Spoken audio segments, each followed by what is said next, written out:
Bismillahirrahmanirrahim. Alhamdulillah nahmaduhu wa nasta'inuhu wa nastaghfiruh. Wa na'udzu billahi min shururi anfusina wa min sayyiati a'malina. Man yahdihillahu fala mudilla lahu wa man yudlil fala hadiya lahu. Asyhadu an la ilaha illallah wahdahu la syarika lahu wa asyhadu anna Muhammadan abduhu wa rasuluh la nabiyya ba'dah. Allahumma salli wa sallim ala nabiyyina Muhammad wa ala alihi wa sahbihi ajma'in, amma ba'd. Saudara pengerusi majlis yang saya hormati, yang kita sama-sama muliakan Al-Fadil Ustaz Talib, hadirin serta anak-anak yang dikasihi, Assalamualaikum warahmatullahi wabarakatuh. Buku.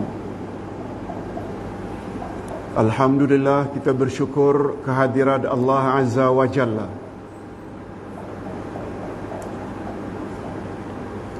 Di atas segala nikmat yang telah Allah Subhanahu wa taala anugerahkan kepada masing-masing kita. Alhamdulillah.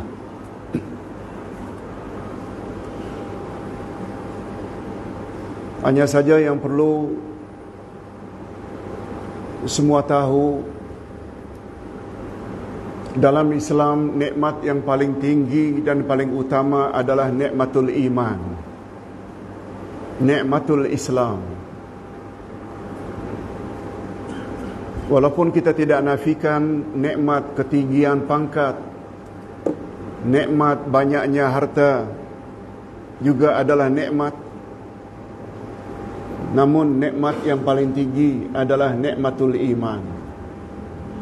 Sehingga seorang ulama terkenal dari Arab Saudi pernah berceramah di dalam Masjid Nabawi, Syekh Jabir Abu Bakar Al-Jazairi, yang pernah Ustaz dengar pada tahun 1992. Kata beliau, nikmat ada 4. Yang paling tinggi mengatasi semua nikmat. Pertama sekali, nikmatul iman. Yang kedua, nikmatu ma'rifatillah. Yang ketiga, nikmatu ma'rifati mahabbatillahi wa makari. Dan yang terakhir, nikmatut taufiq.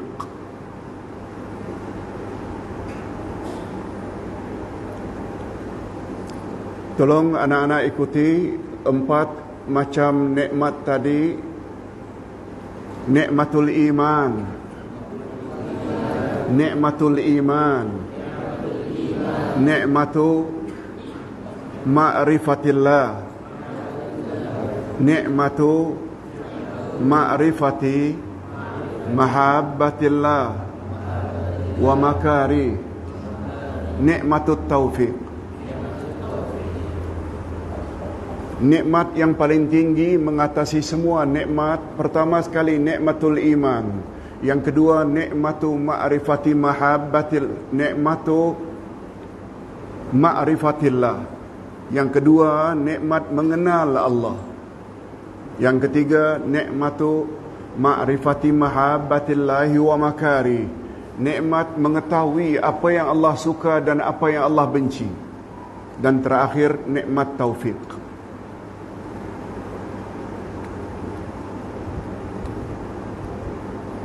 Barangkali kita pernah dengar manusia yang bernama Namrud, yang hidup di zaman Nabi Ibrahim, yang lempar Ibrahim ke dalam api. Dia tolak ajaran kebenaran yang dibawa oleh Nabi Ibrahim. Tahu berapa lama dia memerintah? Kata Profesor Wahbah Az-Zuhaili di dalam tafsirnya, Tafsir Al-Munir, Raja Namrud memerintah 500 tahun. Kalau kita bawa dalam konteks Malaysia, 1 penggal 5 tahun, Betul tak? Maknanya dia telah memerintah 100 penggal. Tapi gara-gara tidak ada iman, Namrud mati dengan begitu terhina hanya karena seekor nyamuk masuk ke dalam hidungnya, dia mati. Kita juga pernah tahu Fir'aun, Haman, Qarun yang memerintah pada zaman Nabi Musa, disokong oleh Haman. Qarun orang yang kaya raya, dan dia adalah cousin, sepupu dari Nabi Musa, ada hubungan darah dengan Nabi Musa. Tapi mereka tolak kebenaran yang dibawa oleh Nabi Musa, tak mau beriman. Betul tak? Akhirnya semuanya hancur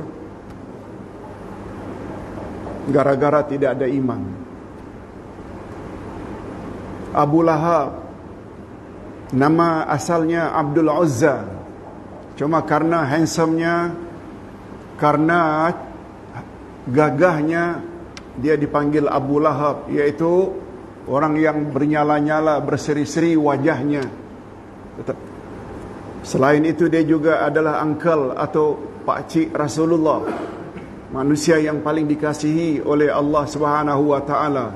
Juga turun ayat menyebut tabbat yada Abi Lahab, celakalah Abu Lahab. Dan Abu Lahab termasuk orang yang confirm akan masuk neraka. Saya selana randzata lahab, dia akan dilemparkan dalam api yang bernyala-nyala. Ringkasnya, manusia apabila tidak ada iman, manusia bila tidak ada iman, betul tak rendah derajatnya dalam pandangan Allah Azza wa Jalla? Beza tak dengan Bilal bin Rabah? Beza tak? Dia berasal dari Ethiopia yang nama dulunya Habasyah, sekarang ni Ethiopia, orang Afrika, kulitnya hitam, orangnya latar belakangnya humble. Menjadi Bilal menjadi muazzin Rasulullah sallallahu alaihi wasallam. Tapi Bilal mulia tak dalam pandangan Allah Azza wa Jalla? Walau tak ada pangkat, walau tak ada harta, walau tak ada rupa, sekedar hendak menjelaskan tinggi tak derajat iman? Yes, sangat tinggi. Mudah-mudahan kita semua diberi oleh Allah keimanan yang mantap dalam beragama. Yang kedua, nikmat yang paling tinggi adalah nikmatu ma'rifatillah, nikmat mengenal Allah. Itu sebabnya kata Sayyidina Ali bin Abi Talib radhiyallahu anhu, apa kata Sayyidina Ali? Awwaludin ma'rifatullah. Tolong anak-anak ikut. Awwaludin ma'rifatullah. Awal agama adalah mengenal Allah. Sebab dia yang cipta kita, dia juga yang supply segala keperluan kita, makan, minum, pakaian, tempat, oksigen. Betul tak? Semuanya datang daripada Allah. Sebabnya kenal Allah adalah perkara nomor 1 dalam agama. Kenal Allah. Baru yang ketiga, nikmat ma'rifatu mahabbatillahi wa makari, nikmat mengetahui apa yang Allah suka dan apa yang Allah benci. Boleh tak dengan kata lain, nikmat yang ketiga ini, nikmat menghadirkan diri dalam majlis ilmu? Boleh tak? Sebab hanya dengan ilmu kita tahu apa yang Allah suka. Dengan ilmu baru kita tahu apa yang Allah Subhanahu wa taala benci. Sehingga terdorong hati kita untuk buat apa yang Allah suka, terdorong hati kita untuk jauhi apa yang Allah larang. Itu sebabnya Nabi Muhammad sallallahu alaihi wasallam bersabda, "Man salaka tariqan yaltamisu fihi ilma, sahalallahu lahu bihi tariqan ilal jannah." Siapa yang sungguh-sungguh menghadirkan diri dalam majlis ilmu, niscaya Allah permudahkan baginya jalan ke syurga. Mudah-mudahan kita semua termasuk ke dalam golongan orang-orang yang suka kepada majlis ilmu. Lebih-lebih lagi majlis ilmu tentang akidah, tentang tafsir, tentang al-asma'ul husna. Nah, yang keempat, nikmatut taufik. Taufik maknanya masyiatillah. Nikmat kehendak Allah, nikmat restu Allah. Betul tak? Kita tidak boleh hadir kalau tidak ada izin Allah. Yes, itu dia at-taufiq. Okey, itu sekedar nak beritahu kepada semua nikmat yang paling tinggi dalam pandangan Islam ada berapa tadi? Ada berapa tadi? Tolong ikuti. Nikmatul iman, nikmatu ma'rifatillah, nikmatu ma'rifati mahabbatillahi wa makari, nikmatut taufiq. Terima kasih.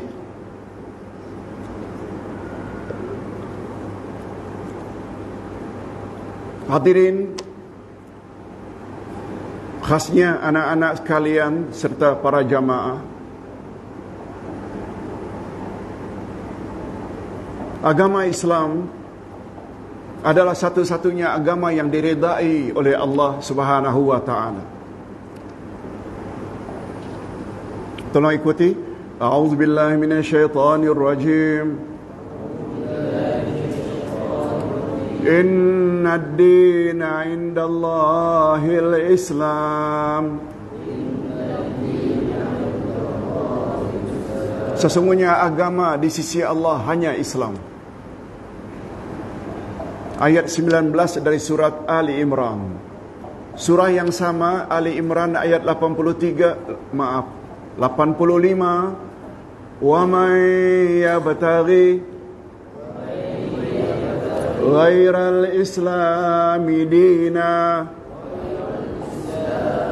falan yuqbala minhu wa huwa fil akhirah minal khasirin. Siapa yang mencari agama bukan agama Islam, Allah tidak akan terima agamanya itu dan di akhirat dia pasti rugi. Ini lagi-lagi menguatkan bahawa agama yang Allah terima, agama yang Allah reda hanya agama Islam. Ini dikuatkan lagi oleh surah yang sama, Ali Imran ayat 102. Tolong ikuti. Khatib tak lupa biasanya membaca ayat ini. Ya ayyuhallazina amanu taqullah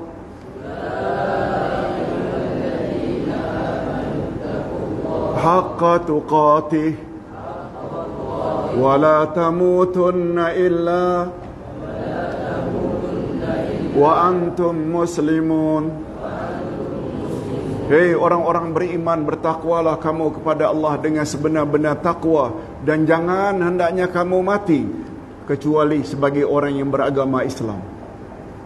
Cukuplah 3 ayat ini, 19, 85, 102 dari surah Ali Imran, membuat kita yakin seyakin-yakinnya hanya agama Islam satu-satunya agama yang Allah redha. Oleh sebab itu, hadirin, khasnya anak-anak sekalian, jangan terima kalau ada orang yang mengatakan semua agama baik. Tak. Apalagi sampai mengatakan semua agama itu hak. No. Bagi kita, keyakinan kita, agama yang hak, agama yang benar hanya agama Islam saja. Islam saja. Kita berdoa mudah-mudahan keislaman masing-masing kita berkekalan hingga akhir hayat. Hingga akhir hayat. Sebab menurut pandangan Ahlu Sunnah wal Jamaah, iman tidak stabil. Iman tidak tetap. Iman boleh naik, boleh menurun. Malah iman boleh tak dicabut oleh Allah, sehingga orang yang dulunya Islam murtad akhirnya jadi kafir. Boleh tak? Yes. Sebagaimana ayat 8 dari surat Ali Imran. Tolong ikuti. Rabbana hablana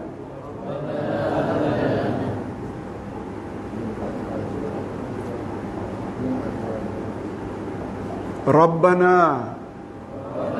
la tuzigh qulubana ba'da id hadaitana wa hab lana min ladunka rahmah innaka antal wahhab. Ya Allah, janganlah engkau tarik hidayah yang telah engkau masukkan dalam hati kami. Jangan kau cabut hidayah yang telah engkau masukkan dalam hati kami. La tuzigh qulubana ba'da id hadaitana. Maknanya, penarikan hidayah tersebut, Islam seseorang boleh tak ditarik oleh Allah? Boleh tak? Boleh. Apalagi di dalam ayat 2 dari surat Al-Anfal, Allah Subhanahu wa taala berfirman menyebut tentang ciri-ciri orang-orang yang beriman. Tolong ikuti, innamal mu'minuna alladzina idza dzukirallahu wajilat qulubuhum wa idza tuliyat alaihim ayatuhu zadatuhum imana. Sesungguhnya orang-orang yang beriman itu ialah orang yang apabila disebut saja nama Allah gemetar hatinya, dan apabila dibaca saja ayat-ayat Allah bertambah-tambah imannya. Maknanya iman boleh bertambah tak? Itu sebabnya baca Quran tak cukup sekedar baca, walaupun dengan tajwid dan tarannum yang baik, andai kata kita tidak faham apa yang kita baca. Betul tak? Itu sebabnya kewajiban umat Islam terhadap Al-Quran ada 5. Ada berapa? Tolong ikuti. Al-imanu bihi, tilawatuhu, al-fahmu bihi, al-amalu bihi, tablighuhu ilal akharin. Kewajiban kita umat Islam terhadap Al-Quran ada 5. Ini sebagaimana yang ditulis oleh seorang ulama besar dari Pakistan, Dr. Ahmad Asrar, dalam kitabnya Madza yajibu 'alal muslimina tijahal Quran. Apakah kewajiban orang Islam terhadap Al-Quran? Kata beliau ada 5. Pertama, beriman pada Al-Quran, bahwa Al-Quran adalah kalamullah. Betul tak? Diturunkan dalam bahasa Arab melalui malaikat Jibril kepada manusia, kepada rasul yang terakhir bernama Nabi Muhammad dalam bahasa Arab. Itu Quran. Dan satu lagi keimanan kita, Quran tidak boleh dipalsukan hingga kiamat. Betul tak? Itu iman. Tak cukup iman saja, kita perlu tilawatuhu, baca Quran. Baca Quran saja tak cukup, kita mesti al-fahmu bihi, memahami isi kandungan Al-Quran. Hadirin, anak-anak, khasnya, betul tak Quran diturunkan untuk dibaca saja ke atau untuk dijadikan pedoman? Quran diturunkan hanya untuk dibaca saja ke atau untuk dijadikan pedoman? Dibaca dan dijadikan pedoman. Mungkin tak seseorang menjadikan Al-Quran sebagai pedoman hidup bila dia tak faham? Mungkin tak? Mustahil. Dia kena faham. Itu sebabnya kewajiban ketiga, al-fahmu bihi, belajar tafsir Al-Quran. Nah, setelah faham baru kewajiban yang keempat, al-amalu bihi. Apa maknanya? Mengamalkannya. Suruhan-suruhan Quran dilaksanakan, larangan-larangan Quran dijauhi. Pun masih belum cukup, walaupun telah iman, baca, faham, amal untuk diri sendiri, belum cukup. Mesti ada yang kelima, tablighuhu ilal akharin, menyampaikan Quran yang kita imani, fahami dan amalkan itu kepada orang lain. Apa namanya? Tablighuhu ilal akharin. Itu sebabnya walau bagaimanapun sibuk di ibu kota Kuala Lumpur, dan beberapa tempat yang lain di Indonesia, begitu diminta untuk datang ke Kelantan, kena datang juga. Sebab apa yang kita tahu tak boleh kita gunakan untuk diri sendiri saja. Betul tak? Perlu disampaikan. Jadi sekali lagi, ada berapa kewajiban kita terhadap Al-Quran? 5. Tolong ulang sekali lagi. Al-imanu bihi, tilawatuhu, al-fahmu bihi, al-amalu bihi, tablighuhu ilal akharin. Allahu Akbar. Seseorang tidak akan mungkin menjadi muslimat yang baik apabila mereka tidak balik pada Quran dan Sunnah. Nabi Muhammad sallallahu alaihi wasallam bersabda, tolong ikuti, taraktu fiikum amraini in amsaktum bihima lan tadillu abada, Al-Quran wa sunnati. Aku tinggalkan untukmu, wahai umat, 2 perkara. Selagi kamu berpegang teguh kepada kedua-duanya, kamu tidak akan sesat untuk selama-lamanya. Apa dia yang 2 itu? Al-Quran dan Sunnah Nabi.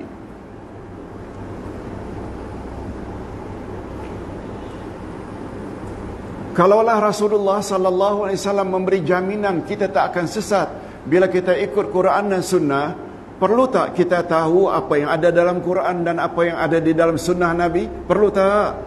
Perlu.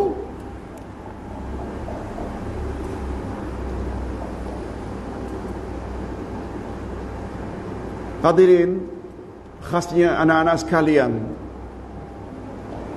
kebenaran tak semestinya dilakukan oleh orang ramai. Tak. Hari ini yang disebut dengan demokrasi, cari suara yang paling ramai, itu Islam tak senantiasa setuju. Nah, tolong ikuti ayat 116 dari surat Al-An'am. Wa in tuti' aksara man fil ard yudilluka an sabilillah. Kalau kamu patuhi majoriti, kebanyakan manusia di atas muka bumi, niscaya mereka akan menyesatkan kamu dari jalan Allah. Sekali lagi, wa in tuti' aksara man fil ardi yudilluka an sabilillah. Jika kamu patuhi kebanyakan manusia di atas muka bumi, niscaya mereka akan menyesatkan kamu dari jalan Allah. Betul tak? Pengajaran yang dapat kita ambil, majoriti tak semestinya benar. Betul tak? Ramai orang punya akidah, ramai orang yang berbuat amal baik, amal saleh, hatta ibadat. Berdasarkan ramai, belum tentu benar.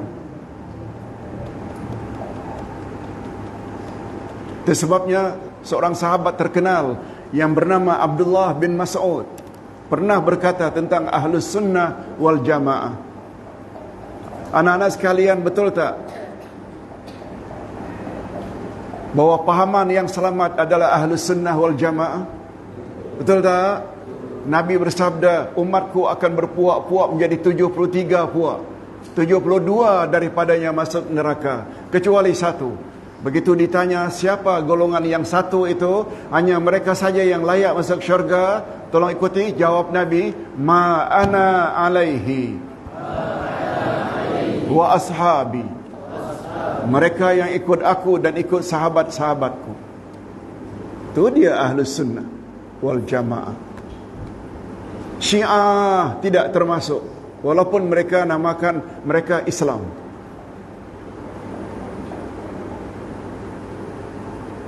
Mu'tazilah yang hari ini kita panggil dengan pahaman liberal juga bukan ahli sunnah wal jamaah, dan mereka tidak akan selamat. Yang selamat hanya apa tadi? Ahli sunnah wal jamaah. Itu sebabnya ketika Abdullah bin Mas'ud ditanya, apa maksud ahli sunnah wal jamaah? Coba dengar dan ikuti jawaban Abdullah bin Mas'ud. Al-jama'atu ma wafaqal haqq wa in kunta wahdak. Ahli sunnah wal jamaah ialah pahaman yang menepati kebenaran walaupun anda seorang diri. Itu sebabnya hadirin, khasnya anak-anak sekalian, kalau jumlah kita di ma'had kita, di madrasah kita tak ramai macam di tempat-tempat yang lain, jangan frust, jangan kecewa, jangan. Kebenaran, setuju tak kalau ustaz katakan tak semestinya disokong oleh ramai orang? Betul tak? Tolong ulang sekali lagi kata-kata Abdullah bin Mas'ud. Ahlus sunnah wal jamaah ma wafaqal haqq wa in kunta wahdak. Ahlus sunnah wal jamaah itu ialah pahaman yang menepati kebenaran walaupun awak seorang diri.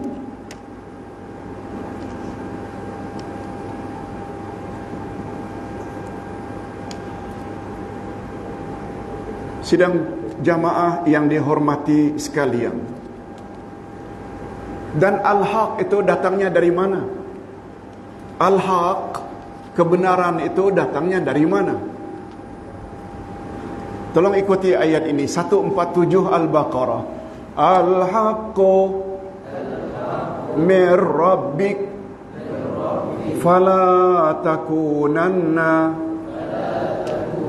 minal mumtarin. Kebenaran adalah segala yang datang dari Tuhanmu. Oleh sebab itu janganlah kamu ragu-ragu lagi. Maknanya kebenaran datang dari mana? Allah. Betul tak Al-Quran itu kalamullah? Betul tak semua kandungan Quran adalah benar belaka? Itu sebabnya awal-awal Quran Allah sebut pada ayat 2 Al-Baqarah. Tolong ikuti.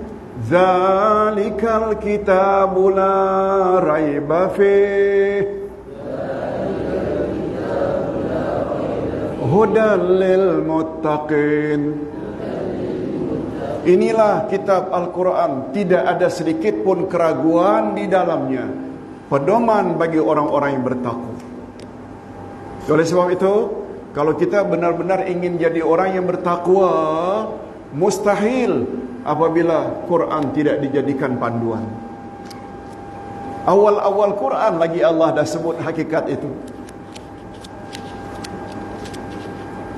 Tapi karena baca Quran, hanya baca, tidak faham, macam mana nak dapatkan pedoman dari Al-Quran? Ini belum lagi kita sebut tentang ciri-ciri orang-orang yang bertakwa itu. Disebut oleh Allah pada ayat berikut. Tolong ikuti. Allazina yu'minuna bil ghaib wa yaqimuna salah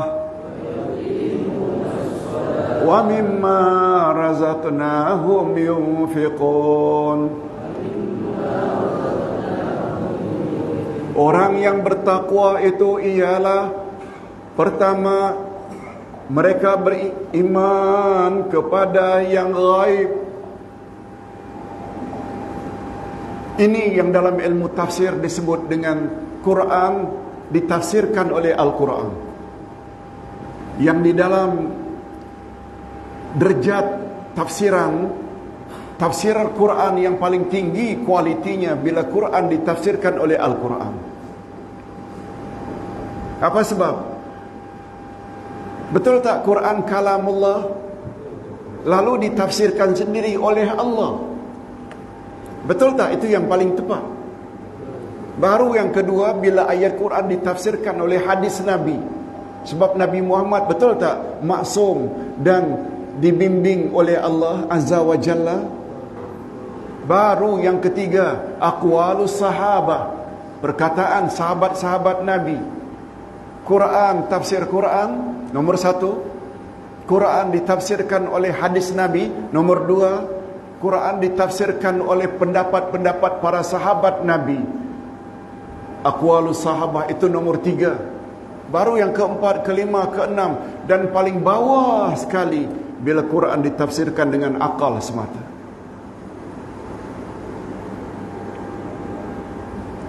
Aqwalus sahabah.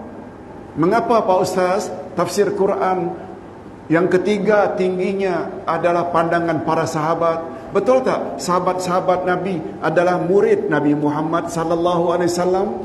Betul tak? Abu Bakar, Umar, Osman, Ali. Tentu pemahaman mereka terhadap Islam adalah lebih tepat berbanding orang akhir zaman. Allahu Akbar. Itu sebabnya Nabi Muhammad sallallahu alaihi wasallam pernah berwasiat sebelum beliau wafat. Tolong ikuti, man ya'ish minkum fasayara ikhtilafan katsira. Alaikum bisunnati wa sunnatil khulafa ar-rasyidin al-mahdiyyin min ba'di addu 'alaiha bin nawajiz. Bila kamu punya umur panjang, akan banyak terjadi perbalahan pada akhir zaman. Jika kamu pada waktu itu ingin selamat, berpegang teguh sajalah dengan sunnahku dan sunnah khalifah ar-rasyidin sesudahku. Pegang kuat-kuat, gigit dengan gigi gerahammu. Maknanya pegang kuat-kuat. Selain ikut sunnah Nabi, ikut sunnah siapa tadi? Khulafaur Rasyidin. Betul tak Khulafaur Rasyidin? Abu Bakar, Umar, Utsman, Ali. Allahu Akbar. Ini belum lagi kita tafsirkan Siratal Mustaqim. Tolong ikuti. Ihdinas siratal mustaqim. Siratal ladzina an'amta 'alaihim. Tunjuki kami ya Allah ke jalan yang lurus, yaitu jalan orang-orang yang Engkau telah beri mereka nikmat. Ini namanya Quran, tafsir Quran. Siapa orang yang berada di atas siratal mustaqim? Yaitu orang-orang yang telah Allah beri nikmat. Betul tak orang-orang yang diberi oleh Allah nikmat masih kabur lagi, tak disebut siapa? Betul tak? Ayat ini ditafsirkan lagi oleh ayat 69 dari surat An-Nisa. Tolong ikuti. Wa may yuti'illaha war rasul fa ulaika ma'al ladzina an'ama Allahu 'alaihim minan nabiyyin was-siddiqin wasyuhada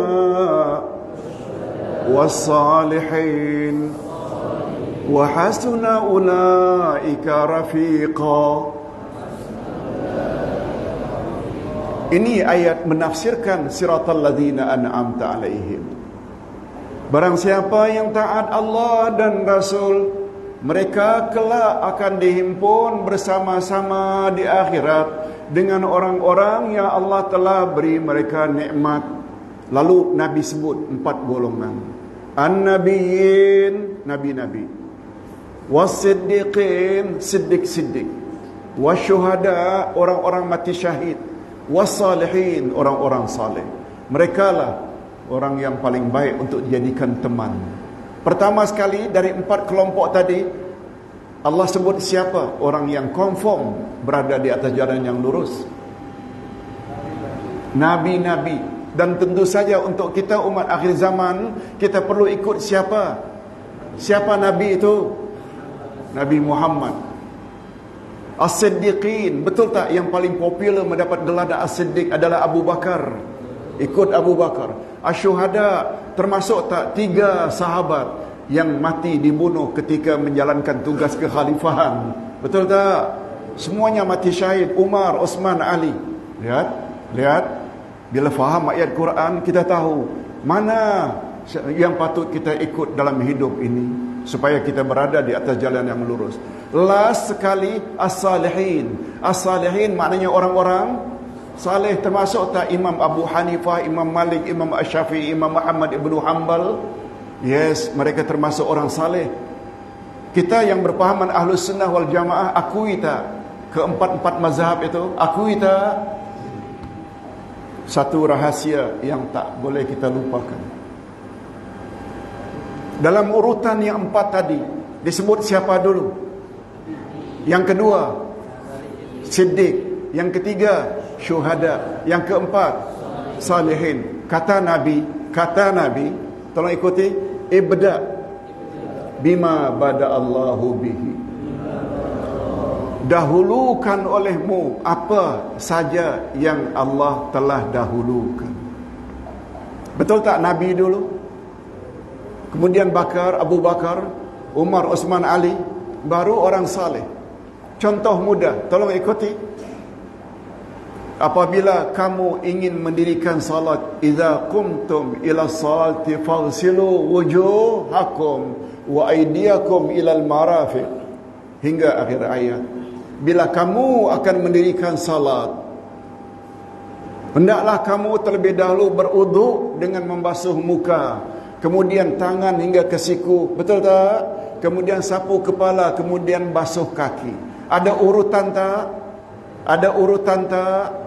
Oleh sebab itu, bila kita basuh kaki dulu, kemudian baru muka, kemudian sapu kepala, kemudian kita basuh tangan hingga ke siku, sah tak? Mengapa tidak sah? Karena tidak ikut tertib. Macam itu. Tolong ulang sekali lagi pesan Nabi, ibda bima bada Allahu bihi. Dahulukan olehmu apa yang Allah telah dahulukan. Dan dalam hal ini, untuk mendapat siratul mustaqim, betul tak kita mesti ikut Nabi Muhammad dahulu? Kalau tak ada, baru ke Abu Bakar, baru kepada Umar, Osman, Ali, baru orang-orang saleh. Betul tak terjadi di dalam masyarakat orang yang mengagung-agungkan taklid buta kepada orang-orang saleh melebihi daripada Nabi, Abu Bakar dan Khulafaur Rasyidin? Betul tak? Sikap seperti itu betul atau salah? Sekali lagi, sikap seperti itu betul atau salah? Sebab orang saleh diletak paling belakang. Wujud tak dalam masyarakat orang yang terlalu ta'assub dan fanatik kepada kiai ini, kepada syekh ini, kepada tuan guru ini, kepada habib ini. Kita datangkan hadis Nabi, ayat Quran, mereka tolak. Ada tak? Itu bukan cara beragama yang selamat. Sebab mereka tidak buat urutan. Allahu Akbar. Lihat tu cantiknya bila kita faham Quran.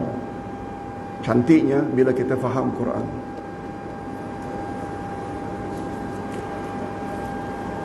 Itu sebabnya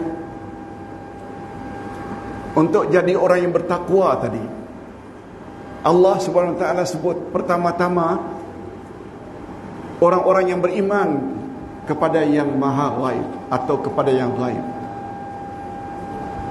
Lalu disusuli dengan sifat kedua, orang-orang yang bertakwa, wa yuqimunas salah, mendirikan salat.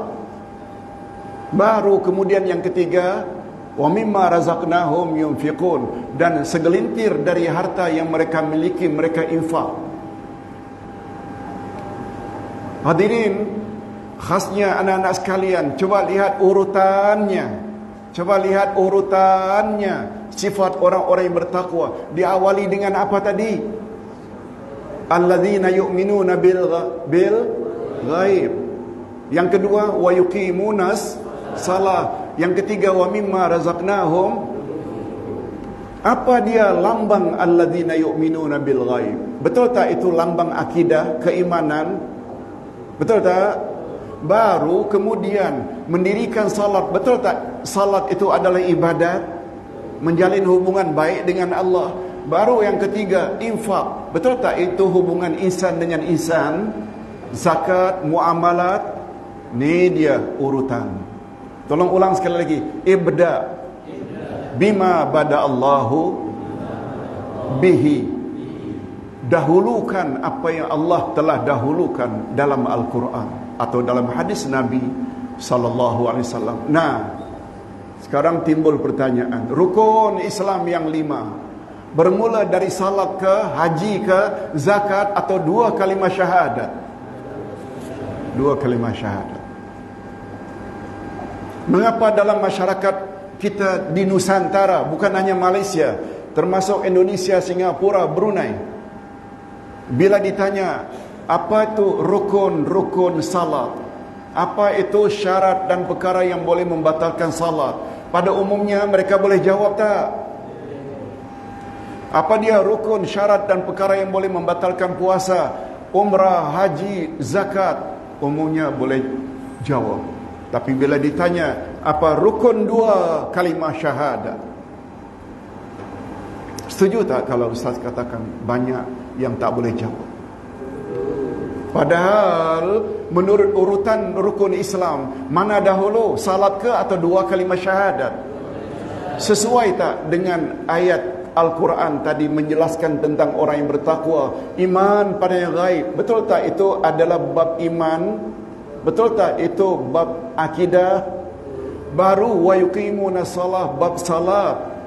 Ini belum lagi kita bercakap tentang sejarah. Anak-anak sekalian, khasnya salat diturunkan oleh Allah, diwajibkan ke atas baginda dan umatnya. Setelah berapa tahun baginda jadi rasul? Setelah berapa tahun baginda jadi rasul, baru ada peristiwa Isra dan Mi'raj. Pertama sekali, Ustaz nak tanya, betul tak kewajiban salat itu turun sempena Isra Mi'raj? Betul tak? Isra Mi'raj itu berlaku 12 tahun setelah Nabi menjadi rasul.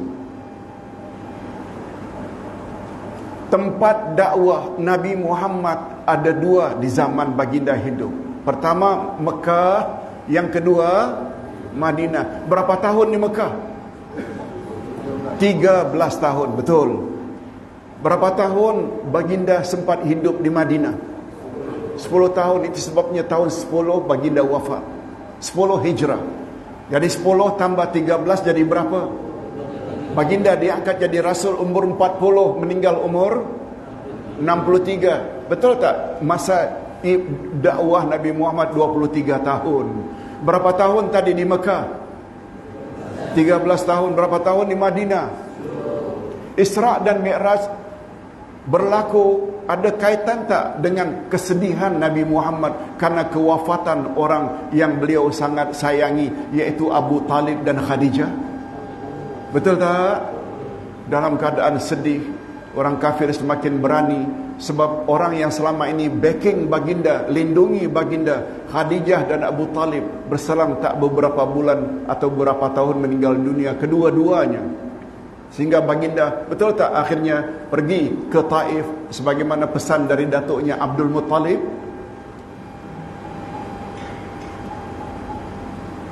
Ketika itu Nabi Muhammad disuruh oleh Allah agar Isra dan Mi'raj, iaitu pada tahun yang ke-12. Betul tak kalau tahun ke-12 di Mekah bermakna hanya 1 tahun sebelum baginda hijrah? Betul tak? Baru ada kewajiban salat. Pertanyaan, apa yang Nabi buat 12 tahun pertama? Salat tak ada, puasa tak ada, zakat, haji, umrah, semua tak ada. Semua ibadat itu di Madinah kecuali salat. Itu pun 1 year before hijrah. Pertanyaan, apa yang Nabi tanamkan di dada sahabat 12 tahun pertama? Ibadat atau akidah? Akidah yang berteraskan 2 kalimah syahadat. Asyhadu an la ilaha illallah wa asyhadu anna Muhammadar Rasulullah. Itu sebabnya rukun Islam diawali dengan mengucap 2 kalimah syahadat. Betul tak? Barulah menyusul salat, puasa, zakat dan haji. Ibda bima bada Allahu bihi. Tapi pembelajaran Islam di Nusantara termasuk Indonesia tidak ikut cara urutan dakwah Nabi Muhammad sallallahu alaihi wasallam. Bermula dengan ibadat. Tapi 2 kalimah syahadat kabur. Padahal 2 kalimah syahadat ada 3 rukun. Tolong ikuti. An-nutqu bil lisan, wat tasdiqu bil qalbi, wal amal bil arkan. Rukun 2 kalimah syahadat ada 3. An-nutqu bil lisan, sebut dengan lidah. Tolong ikuti. Asyhadu an la ilaha illallah wa asyhadu anna Muhammadar Rasulullah. Rukun kedua, wa tasdiqu bil qalbi, benarkan dengan hati tanpa sedikit pun ragu. Hanya Allah saja yang berhak dan wajib disembah. Dan yang kedua, sesungguhnya Nabi Muhammad adalah pesuruh Allah. Masih belum cukup lagi, ada rukun yang ketiga. Tolong ikuti. Al-amal bil arkan. Al-amal bil arkan maknanya kita kena laksanakan tuntutan 2 kalimah syahadat. Apa dia tuntutan asyhadu an la ilaha illallah? Setuju tak? Tuntutan asyhadu an la ilaha illallah, kita mesti taat pada Allah. Betul tak? Dan taat dalam bahasa Arab ada 2 makna. Tolong ikuti. At-ta'atu fil Islam naw'an, fi'lun wa tarkun. Taat dalam Islam ada 2 makna, buat atau tinggal. Buat atau tinggal. Fi'lun buat, tarkun tinggal. Nah, tolong anak-anak jawab. Bila kita buat, kita dikatakan taat pada Allah. Apa yang kita buat, apa yang Allah suruh. Betul tak? Salat, puasa, zakat, ihsan pada ibu bapa. Betul tak? Bila kita buat itu semua karena itu suruhan Allah, kita dikatakan taat pada Allah. Tarkun maknanya tinggalkan. Bila kita dikatakan taat pada Allah, bila sesuatu itu kita tinggalkan. Bila yang kita tinggalkan itu apa yang dilarang oleh Allah. Ada tak larangan jangan berjudi, jangan berzina, jangan durhaka pada mak bapa? Ada tak? Oleh sebab itu bila kawan ajak kita berjudi, ajak kita minum arak, ajak kita isap dada, ajak kita durhaka pada mak bapak, kita tolak juga, boleh tak termasuk ke dalam taat pada Allah? Yes. Itu dia. Terdapat tak di dalam masyarakat orang yang fasih membaca 2 kalimah syahadat? Terdapat tak? Terdapat tak di dalam masyarakat orang yang tidak ragu-ragu lagi, hanya Allah saja yang dia sembah? Terdapat tak? Pada umumnya semua yakin. Tapi namakan diri Islam, suruhan Allah tidak dibuat, larangan Allah dilanggar. Banyak tak? Sempurna tak Islam mereka? Mereka lah yang dikatakan Muslim yang durhaka terhadap Allah. Anak-anak sekalian, betul tak? Kita berdoa supaya kita menjadi orang yang taat pada Allah. Ini belum lagi kita bercakap wa asyhadu anna Muhammadar Rasulullah. Yes, awak dah ucap. Wa tasdiqu bil qalbi, yakin dengan sungguh-sungguh tanpa ragu dalam hati Muhammad adalah Rasulullah. Betul tak anak-anak sekalian? Kita tak percaya adanya Rasul Melayu? Kita percaya tak ada Rasul lagi setelah Nabi Muhammad wafat? Tak. Tetapi sayangnya, yang ketiga, diajar ikut sunnah Nabi. Terdapat tak dalam masyarakat yang tolak karena terlalu fanatik dan ta'assub pada tuan guru? Boleh tak dengan kata lain, rosak mereka punya 2 kalimah syahadat? Boleh tak? Ini kurang didedahkan dalam masyarakat. Itu sebabnya dari sekitar 50 buku yang Ustaz tulis, ini buku pertama. Karena memandang Kan tidak keterlaluan kita katakan memahami dua kalimat syahadat ini adalah perkara nomor satu. Betul tak? Perkara nomor satu. Ini belum lagi kita sambung ayat tadi. Baru 3 tadi. Iman pada yang gaib, termasuk iman pada Allah, akidah, mendirikan salat, mengeluarkan zakat. Tolong ikuti sifat yang keempat. Walladzina yu'minuna bima unzila ilaika wa ma unzila min qablik faula wa bil akhirati hum yuqinun. Orang-orang yang bertakwa ialah orang yang beriman kepada yang gaib. 1. Mereka mendirikan salat dan segelintir dari harta mereka nafkah, zakat, sedekah. Nah, yang keempat apa dia? Dan mereka beriman kepada apa yang telah diturunkan kepadamu, hai Muhammad, dan apa yang telah diturunkan kepada rasul-rasul sebelummu. Apa yang diturunkan kepada Nabi Muhammad? Tolong ikuti, tolong jawab. Apa yang telah diturunkan oleh Allah ke atas Nabi Muhammad yang kita percaya dan yakin? Al-Quran? Al-Quran saja ke? Jawabnya wahyu.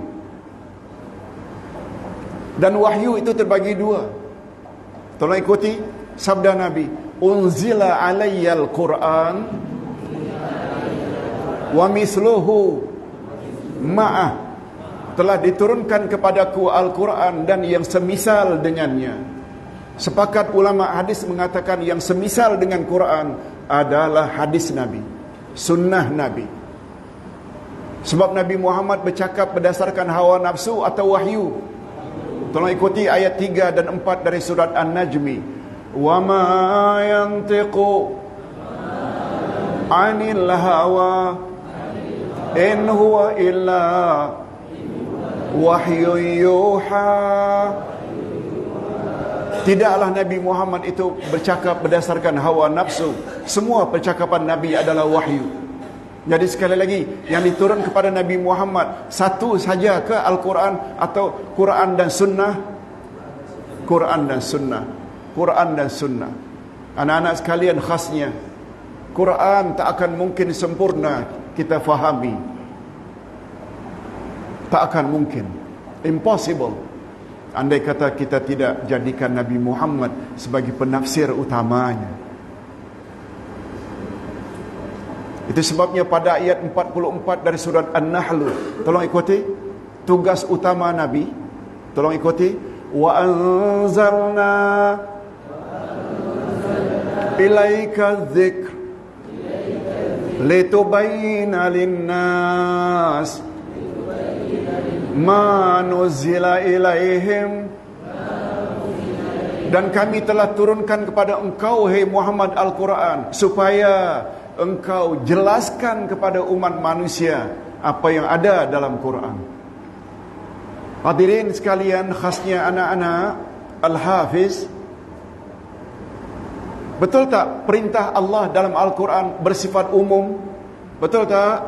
Aqimus salah, dirikan salat. Ada tak? Tolong ikuti. Aqimus salah wa atuz zakah wa atimul hajjah wal umrata lillah. Dirikan salat, keluarkan zakat, sempurnakan haji dan umrah semata-mata karena Allah. Ada tak perinciannya dalam Al-Quran bagaimana cara salat? Ada tak? Ada tak? Takbirnya begini, tangannya begini, baca Al-Fatihah pada setiap rakaat, rukuk begini, ini yang perlu dibaca dalam rukuk. Itu semua terdapat dalam Quran atau sunnah Nabi. Macam mana nak salat kalau kita tak ikut Nabi? Wa atimul hajja wal umrata lillah, sempurnakan haji dan umrah semata-mata karena Allah. Allah ada sebut tak bagaimana cara tawaf dalam Al-Quran? Allah ada sebut tak bagaimana melontar jamarat, batu sebesar apa, berapa bilangan batu dalam Al-Quran? Allah ada sebut tak dalam Al-Quran ukub berapa hari bulan? Betul tak semua penjelasan itu ada di dalam hadis Nabi? Macam mana ada ikut Quran tolak hadis? Hei golongan anti hadis, macam mana kamu salat? Oleh sebab itu kita perlu kepada dua-dua keperluan tadi. Boleh tak kalau Ustaz katakan Quran dan Sunnah itu yang kita wajib ikuti tersirat di dalam Al-Quran dan Sunnah? Boleh tak?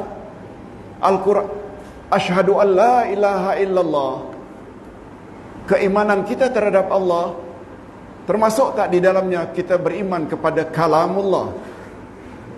Termasuk tak iman kita kepada Allah, asyhadu an la ilaha illallah? Termasuk tak sempurnanya iman kita kepada Allah dengan beriman kepada Al-Quran? Termasuk tak? Boleh tak dengan kata lain beriman pada Allah, tolak Quran, rosak imannya? Salah-salah boleh membawa kafir. Ucapan kita wa asyhadu anna Muhammadar Rasulullah, sempurna tak iman kita kepada Nabi Muhammad apabila kita tolak hadis Nabi? Sempurna atau tidak? Dengan kata lain, rosak tak? Rosak lagi. Itu sebabnya, tolong jawab, rukun 2 kalimah syahadat ada berapa tadi? 3. Ucap dengan, benarkan dengan, laksanakan dengan anggota. Ini belum lagi kita bercakap tentang la ilaha illallah ada 2 rukun. La ilaha illallah ada 7 syarat. Muhammad Rasulullah ada 4 rukun. Semua ada dalam buku ini. Sila baca, sila baca. Hadirin dan hadirat serta para anak-anak yang dihormati, cuba dengar. Untuk mengakhiri, dah cukup 1 jam nampaknya. Tadi kita mula jam 8. Izinkan Ustaz mengakhiri dengan kata-kata sahabat Nabi yang bernama Abu Bakar As-Siddiq. Siapa namanya? Az-zulmu salasa.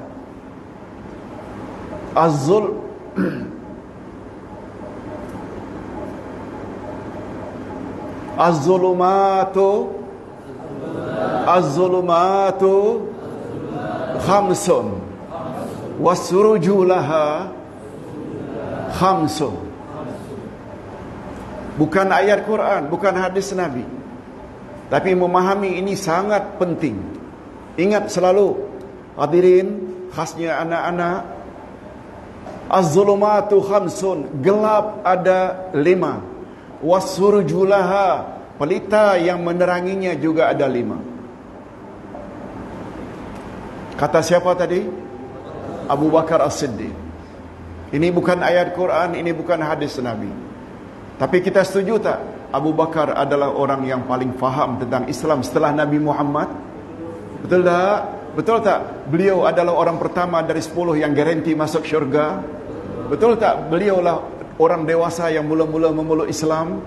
Betul tak Abu Bakarlah orang yang berani untuk menemani baginda Rasul ketika hijrah? Allahu Akbar. Abu Bakar As-Siddiq. Orang inilah yang paling tidak disukai oleh Syiah. Nah, kita fahamlah siapa itu Syiah. Syiah bukan Ahlus Sunnah wal Jamaah.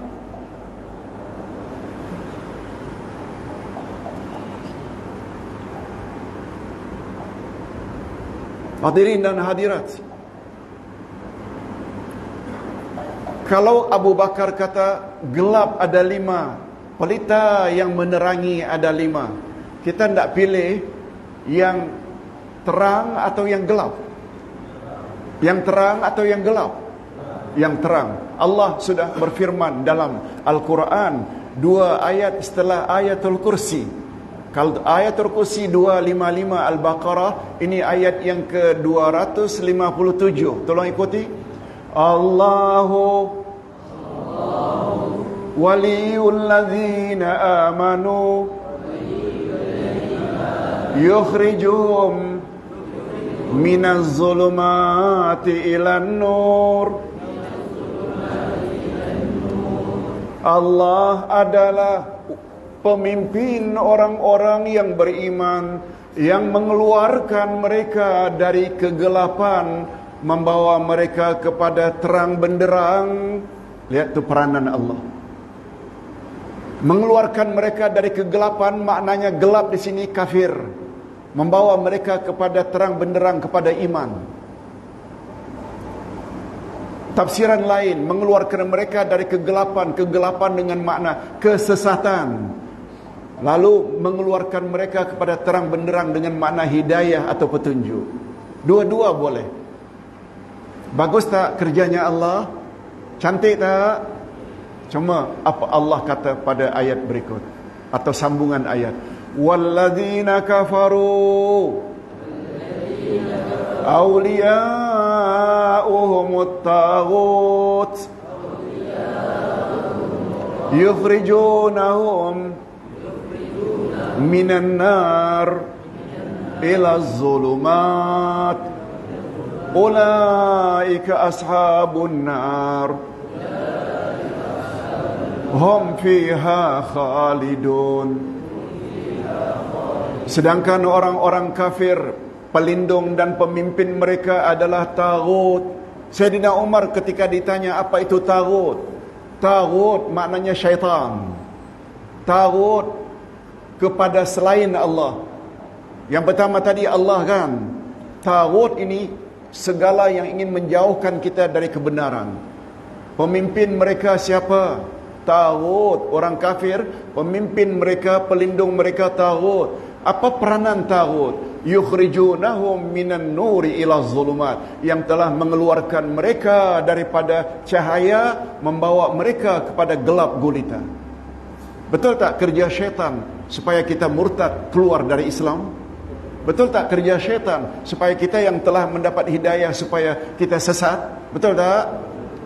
Nah, orang yang terakhir ini kata Allah, merekalah penghuni neraka kekal abadi di dalamnya. Nauzubillahi min dzalik. Okey. Untuk menjelaskan gelap dan terang ini, Ustaz ingin pinjam kata-kata Abu Bakar As-Siddiq. Tolong ikuti sekali lagi. Az-zulumatu khamsun wasurujulaha khamsun. Ad-dunya zulma wasiraju laha at-taqwa waz-zambu zulma wasiraju lahu at-taubah wal qabru zulma wasiraju lahu la ilaha illallah Muhammadur Rasulullah wal akhiratu zulma wasiraju laha al amalu salih wasiratu zulma wasiraju lahu al yaqin.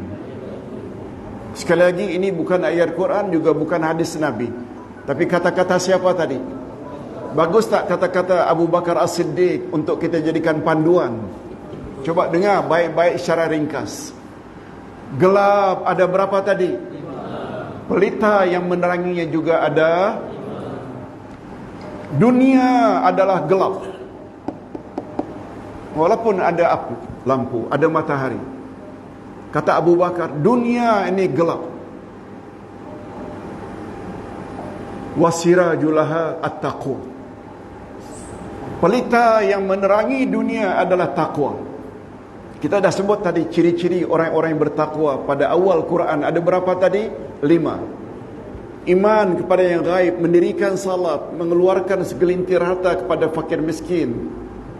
Mereka beriman kepada Al-Quran dan Sunnah. Dan yang terakhir Ustaz tak sebut tadi, wabil akhiratihum yuqinun. Mereka yakin adanya hari akhirat, kehidupan setelah mati.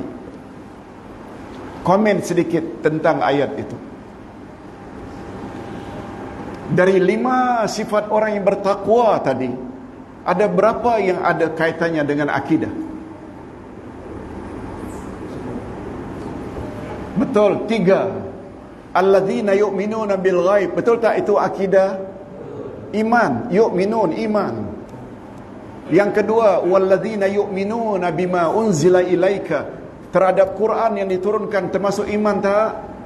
Dan yang terakhir, wabil akhirati hum yuqinun, awak beriman, yakin terhadap hari akhirat. Betul tak? Ketiga-tiganya adalah masalah akidah. Barulah yang duanya salat dan zakat. Nabi Muhammad sallallahu alaihi wasallam suruh tak kita dahulukan mana yang patut didahulukan? Malah untuk jadi orang yang bertakwa tak mungkin kalau tidak ada yang 5 itu. Itu sebabnya bila 5 sifat tadi, 3 daripadanya tentang akidah dan tauhid, Allah sebut. Tolong ikuti. Ulaika ala hudam min rabbihim wa ulaika humul muflihun. Mereka yang memiliki 5 sifat itu, mereka lah yang telah mendapat hidayah dari Tuhan mereka. Betul tak? Kita semua sangat mengharap hidayah daripada Allah. Ulaika, mereka yang memiliki 5 sifat itu, itulah mereka yang confirm mendapat hidayah dari Tuhan mereka. Wa ulaika humul muflihun, dan mereka lah orang-orang yang berjaya. Dalam kaedah ilmu tafsir, bila disebut sifat itu secara mutlak, dia membawa makna am. Lawan mutlak muqayyad. Ustaz jelaskan sedikit. Ayat 85 Ali Imran tadi, siapa mencari agama bukan agama Islam, Allah tak akan terima agamanya itu, dan di akhirat nanti dia pasti rugi. Ada tak kata-kata akhirat dia pasti rugi? Non-Muslim karena pilih agama bukan agama Islam, Allah terima tak agama mereka? Dan Allah ada sebut tak di akhirat mereka pasti rugi? Itu bermakna mereka barangkali boleh bahagia, boleh kaya, boleh seronok hidup di dunia. Yang Allah nafikan rugi mereka di mana? Di akhirat. Itu namanya muqayyad. Terhad di dunia saja kerugian mereka, kegembiraan mereka. Di akhirat confirm mereka akan rugi. Tetapi apabila sifat itu disebut secara mutlak, wa ulaika humul muflihun, dan mereka lah orang-orang yang berjaya, menang, beruntung. Betul tak? Tak disebut dunia akhirat, dia membawa makna am, bahawa orang yang telah memiliki 5 sifat tadi, kemenangan mereka di mana? Dunia dan akhirat. Dunia dan akhirat. Dunia di alam barzakh, dan di alam akhirat kita akan menang. Itu maksudnya. Allahu Akbar. Quran penuh dengan panduan-panduan seumpama ini.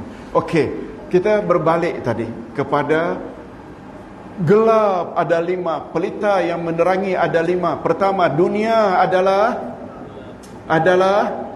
gelap. Pelita yang menerangi dunia adalah takwa. Oleh sebab itu, tak ada jalan lain supaya kita tidak sesat di dunia. Kita perlu tak jadi orang yang bertakwa?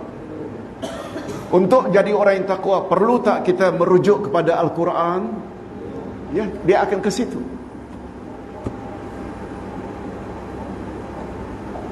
Satu lagi pertanyaan tentang takwa. Siapa orang yang paling bertakwa dari kalangan manusia? Leader dari segala orang-orang yang bertakwa adalah Nabi Muhammad sallallahu alaihi wasallam. Sebab Nabi pernah mengatakan, tolong ikuti, ana imamul muttaqin. Aku adalah leader dari semua orang-orang yang bertakwa. Maknanya Nabi Muhammad sallallahu alaihi wasallam adalah insan yang paling bertakwa. Dan perlu tak Nabi Muhammad dijadikan sebagai role model atau contoh teladan? Tolong ikuti, laqad kana lakum fi Rasulillah uswatun hasanah. Sesungguhnya pada diri Rasulullah itu bagimu terdapat contoh teladan yang terbaik. Siapa yang cakap ini? Siapa yang recommend Nabi Muhammad itu adalah contoh terbaik? Allah yang cakap. Betul tak semua cakapan Allah adalah benar belaka? Jangan ragu. Yang kedua, yang gelap. Dosa adalah gelap dan pelita yang meneranginya adalah tobat.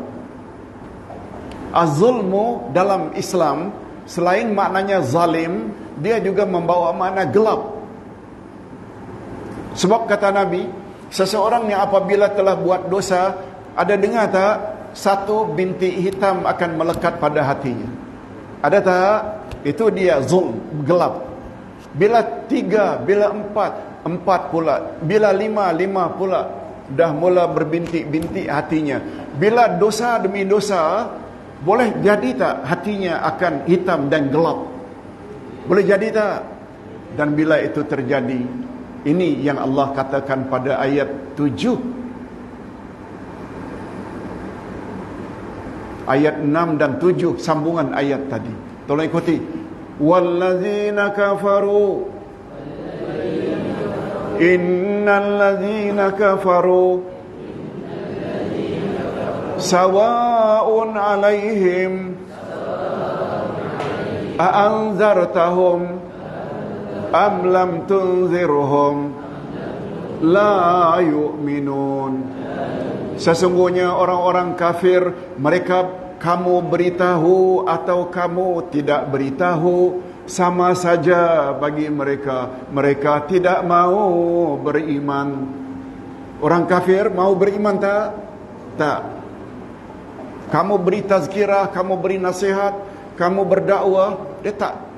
Sawa'un alaihim a'anzartahum am lam tunzirhum la yu'minun. Mengapa mereka tak mau beriman? Tolong ikuti. Khatamallahu ala qulubihim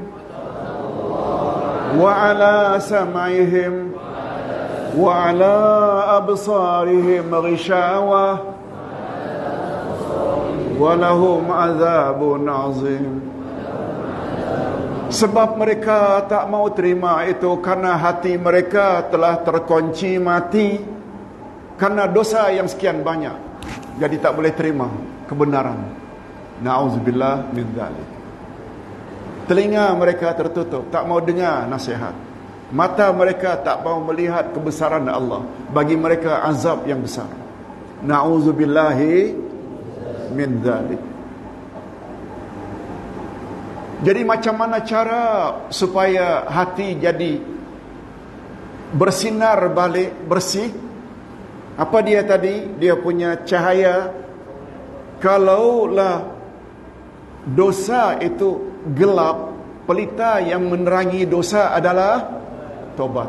Semua kita tahu tobat. Rasulullah bersabda, bagi orang yang tobat dengan tobat yang sempurna, dia bagaikan orang yang tidak ada dosa lagi. Jadi pelita yang menerangi dosa adalah tobat. Yang ketiga, wal qabru zulma. Apa makna al-qabru? Kubur adalah gelap. Walaupun kita tak pernah masuk kubur, kubur itu gelap tak? Dan kata Abu Bakar, wasiraju lahu la ilaha illallah Muhammadur Rasulullah. Pelita yang menerangi kuburan, la ilaha illallah. Betul tak? Dia balik kepada dua kalimah syahadat. Betul tak hadirin sekalian bahawa di antara pertanyaan Munkar wa Nakir yang disebut oleh Nabi, man rabbuka, siapa Tuhanmu? Wa man nabiyuka, siapa nabimu? Wa ma dinuka, apa agamamu? Betul tak itu berkaitan dengan dua kalimah syahadat? Tak akan mungkin kita akan dapat jawab itu bila kita tak kenal Allah. Macam mana nak jawab Allah Tuhanku? Macam mana nak jawab siapa nabimu bila kita tak kenal Nabi Muhammad? Macam mana nak jawab apa agamamu bila kita tak kenal tentang selok belok agama Islam? Jadi anak-anak sekalian, khasnya beruntung tak dapat belajar di ma'had seperti ini? Beruntung tak? Pagi tadi Ustaz pergi ke Ma'had Darul Ulum kalau tak salah namanya. Banyak. InsyaAllah esok lain lagi kita akan pergi. Pergi ini adalah pergi yang terakhir untuk bulan ini. Setelah kami pergi ke Pahang, Terengganu, Kuala Kangsar, Ipoh,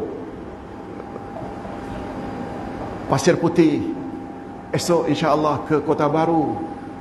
Semuanya ini kita hendak menyeragam dengan pemahaman. Sila kritik kalau apa yang Ustaz cakap tak betul. Semuanya ada dalil. Betul tak? Betul tak dalil Quran tak boleh kita ragu? Bila ragu, rosak iman kita. Okey. Itu sebabnya untuk selamat dalam kubur kita perlu tak tahu tentang La ilaha illallah Muhammad Rasulullah. Dan yang keempat, tolong ikuti, wal akhiratu zulma. Akhirat juga adalah gelap. Wasirajulaha al-amalu salih. Dan pelita yang menerangi akhirat adalah amal saleh. InsyaAllah bila datang yang akan datang, kita akan bawa buku lain lagi, insyaAllah. Yang terbayang oleh Ustaz, yang juga Ustaz sudah tulis, 12 panduan ibadat. Kalau ini tentang akidah, ibadat, dia ada panduan. Ada 12, bukan 1-2, 12. Ada satu buku sebesar ini lebih kurang, 12 panduan ibadat. Biar nanti kita akan jelaskan dengan lebih lanjut tentang buku itu. Yang penting, awal segala-galanya mesti betul tak dengan akidah dulu? Betul tak 2 kalimah syahadat? Ini dia bukunya. Dan lawannya daripada tauhid, lawan daripada akidah, lawan daripada tauhid adalah syirik. Syirik ini sangat berbahaya. Tolong ikuti firman Allah, la in asyrakta la yahbatanna amalu wa la takunanna minal khasirin. Bila kamu terlibat dengan syirik, hancur musnah seluruh amalanmu, dan di akhirat kamu pasti termasuk orang-orang yang rugi. Di akhirat, disebut di akhirat.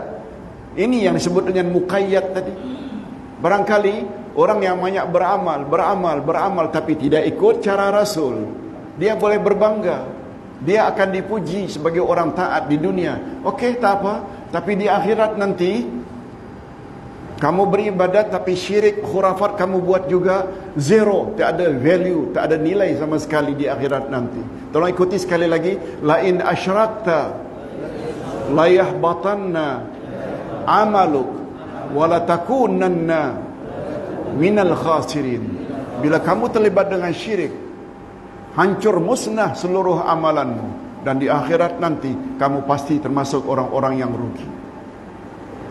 Haji dah 3 kali, umrah dah 5 kali, salat bukan saja wajib, termasuk rawatib, qiyamul lail, tahajud, witir, zero, tidak ada nilai gara-gara ada syirik.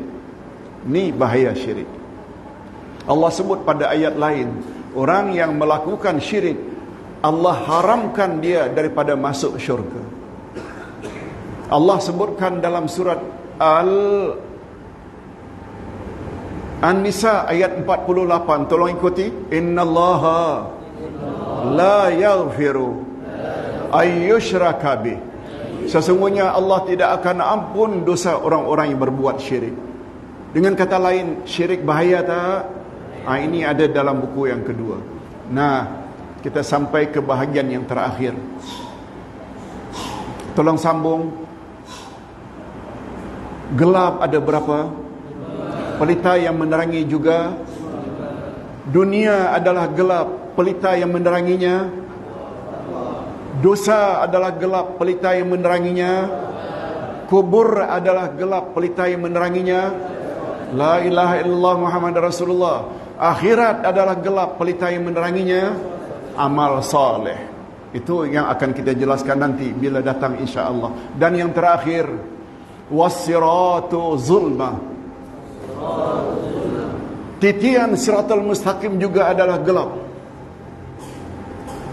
Tolong ikuti, was-siraju lahu al-yaqin. Sedangkan pelita yang menerangi titian siratal mustaqim adalah yakin. Apa makna yakin? Tidak ragu-ragu. Betul tak? Membuat kita menjadi tidak ragu-ragu, perlu tak pada ilmu? Ilmu yang membuat kita tak ragu-ragu. Betul tak ilmu Quran dan sunnah Nabi? Itu sebabnya kata Nabi, siapa sungguh-sungguh pergi ke majlis ilmu, niscaya Allah permudahkan baginya jalan ke syurga. Mudah-mudahan kita semua lancar ketika menjalani Siratal Mustaqim. Ini yang dimaksudkan. Titian Siratal Mustaqim juga gelap, dan pelita yang meneranginya adalah yakin, iaitu ilmu. Ilmu, khasnya ilmu tentang Quran dan sunnah Nabi sallallahu alaihi wasallam. Al-Fadil Ustaz Talib, sampai di sini dulu yang dapat Ustaz sampaikan. Mudah-mudahan ada manfaatnya. Dan ana sangat gembira Ustaz Talib sendiri yang telah sampaikan buku ini, satu-satunya ma'had yang pakai sejak 25 tahun yang lalu. Buku ini. Hari ini Ustaz baru sampai. Jazakallahu khair Ustaz Talib. Mudah-mudahan kita semua mendapat nikmat iman, nikmat mengenal Allah, nikmat mengetahui apa yang Allah suka dan apa yang Allah benci, dan yang keempat, nikmat taufik. Wabillahi taufik wal hidayah. Assalamualaikum warahmatullahi wabarakatuh.